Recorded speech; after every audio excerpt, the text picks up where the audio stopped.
اس بات میں کوئی شک نہیں کہ قرآن دستور کی بہترین کتاب ہے جو اللہ کی طرف سے تمام نوع انسان کے لیے مقرر کیا گیا، اور اللہ نے اس میں تبدیلی کی کوئی گنجائش باقی نہیں رکھی۔ اللہ کا فرمان ہے، سنت اللہ فی الذین خلوا من قبل ولن تجد لسنت اللہ تبدیلا۔ ان سے اگلوں میں بھی اللہ کا یہی دستور جاری رہا، اور آپ اللہ کے دستور میں ہرگز کوئی رد و بدل نہیں پائیں گے۔ سنت من قد ارسلنا قبلک من رسلنا ولا تجد لسنتنا تحویلا۔ ایسا ہی دستور ان کا تھا جو آپ سے پہلے رسول ہم نے بھیجے، اور آپ ہمارے دستور میں کبھی کوئی رد و بدل نہیں پائیں گے۔ فَلَن تَجِدَ لِسُنَّتِ اللَّهِ تَبْدِيلًا وَلَن تَجِدَ لِسُنَّتِ اللَّهِ تَحْوِيلًا۔ تم اللہ کے دستور اور طریقہ کار میں ہرگز کوئی تبدیلی نہیں پاؤ گے، اور تم کبھی یہ بھی نہیں پاؤ گے کہ اللہ کے طریقہ کار یعنی دستور کو اس کے مقررہ راستے سے کوئی طاقت پھیر دے۔ ہمارے لیے یہ جاننا ضروری ہے کہ سنت کسے کہتے ہیں۔ سنت کا 6 حرفی مادہ سین نون نون ہے، جس کے معنی راستہ، طریقہ، دستور اور شریعت کے ہیں۔ اسی مادہ سے لفظ سنت اور دیگر الفاظ ملا کر قرآن میں تقریباً یہ 21 مقامات پر آئے ہیں،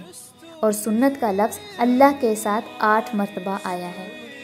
لیکن آپ کے علم میں یہ بات لانا بھی ضروری ہے کہ ان 21 مقامات پر کہیں بھی سنت کا لفظ رسول کے ساتھ نہیں آیا، جبکہ ہمارے ہاں 2 طرح کی سنت مشہور ہے۔ نمبر 1 سنت اللہ یعنی قرآن،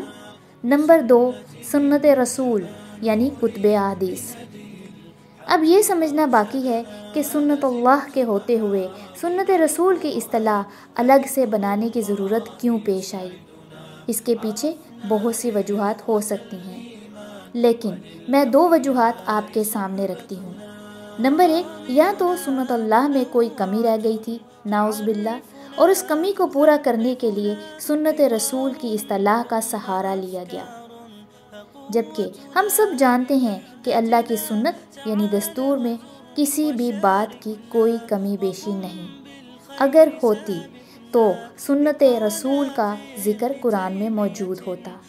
اس لیے یہ اصطلاح اس دور میں ایجاد ہوئی جب نبی کریم سلام علیہ موجود نہیں تھے، اور ان لوگوں نے ایجاد کی جو نبوت کے منصب پر فائز بھی نہیں تھے۔ دوسری وجہ یہ نظر آتی ہے کہ سنت رسول کے نام سے ایک ایسا دروازہ بنایا گیا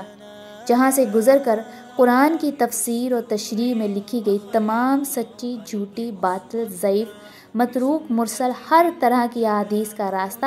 ہموار کیا جا سکے،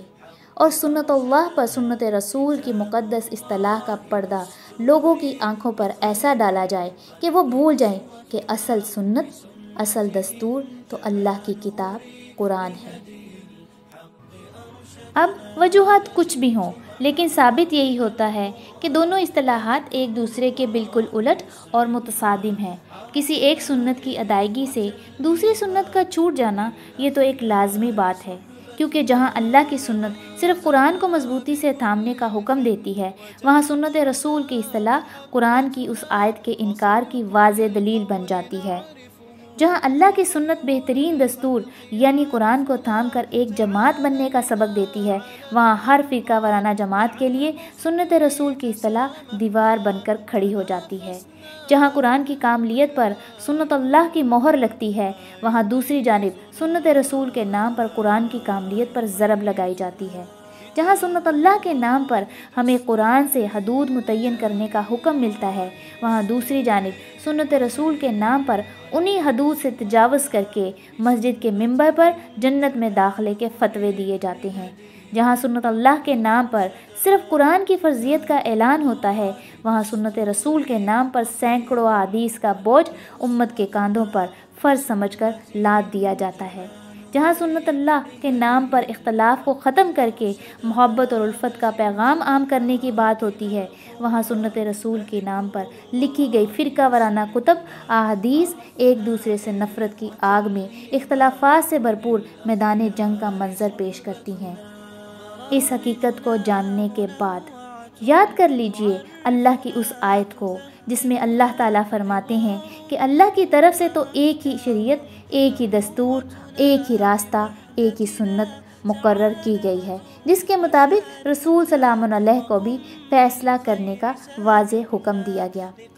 وَأَنزَلْنَا إِلَيْكَ الْكِتَابَ بِالْحَقِّ مُصَدِّقًا لِمَا بَيْنَ يَدَيْهِ مِنَ الْكِتَابِ وَمُهَيْمِنًا عَلَيْهِ فَاحْكُم بَيْنَهُم بِمَا أَنزَلَ اللَّهُ وَلَا تَتَّبِعْ أَهْوَاءَهُمْ عَمَّا جَاءَكَ مِنَ الْحَقِّ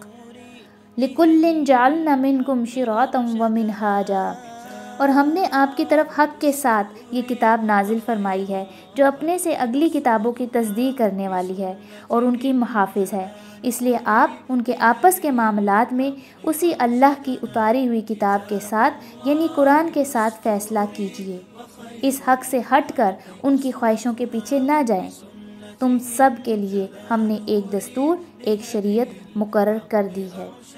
اس آیت سے یہی ثابت ہوتا ہے کہ اللہ نے جب ایک ہی دستور اور شریعت مقرر کر دی اور نبی سلام علیہ کو اسی ایک دستور اور شریعت کے مطابق فیصلے کرنے کا حکم دیا گیا تو پھر ممکن ہی نہیں کہ یہ اصطلاح خود نبی سلام علیہ نے متعارف کروائی ہو، کیونکہ رسول اللہ کی بنائی سنت کے خلاف ہرگز نہیں جا سکتے، بلکہ وہ تو اللہ کی ذرا سی بھی نافرمانی سے ڈرتے ہیں۔ ان اتبع الا ما یوحى الی انی اخاف ان عصیت ربی عذاب یوم عظیم۔ میں تو اسی کی اتباع کروں گا جو میرے پاس وحی یعنی قرآن کے ذریعے سے پہنچا ہے، اگر میں اپنے رب کی نافرمانی کروں تو میں ایک بڑے دن کے عذاب کا اندیشہ رکھتا ہوں۔ لہٰذا اگر کسی بھی طرح سنت رسول کی جداگانہ حیثیت سنت اللہ پر اثر انداز ہو رہی ہے تو اس کا صاف واضح مطلب یہی نکلتا ہے کہ سنت رسول کی اصطلاح صرف اور صرف اللہ کی سنت یعنی دستور میں ترمیم اور رد و بدل کے لیے ایجاد کی گئی۔ اگر کسی کو اس بات میں شک ہے تو وہ قرآن کھول کر اللہ کی سنت کو غور سے پڑھیں۔ قرآن اللہ کی لکھی سنت یعنی دستور ہے، ایک راستہ ہے، ایک شریعت ہے، ایک طریقہ ہے، اور آپس کی ضد کی وجہ سے سینکڑوں کتب احادیث کے نام پر لکھی گئی سنت رسول ہے جو نبی سلام علیہ سے منسوب کی گئی، اور ان کتب احادیث پر ہر فرقے کا لیبل موجود ہے۔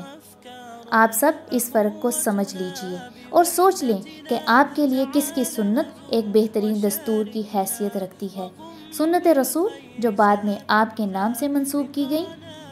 وہ دستور ہیں، یا پھر سنت اللہ کے بارے قولاً فعلاً آپ یہ اعلان کرنا پسند کرتے ہیں کہ کتاب اللہ دستوری۔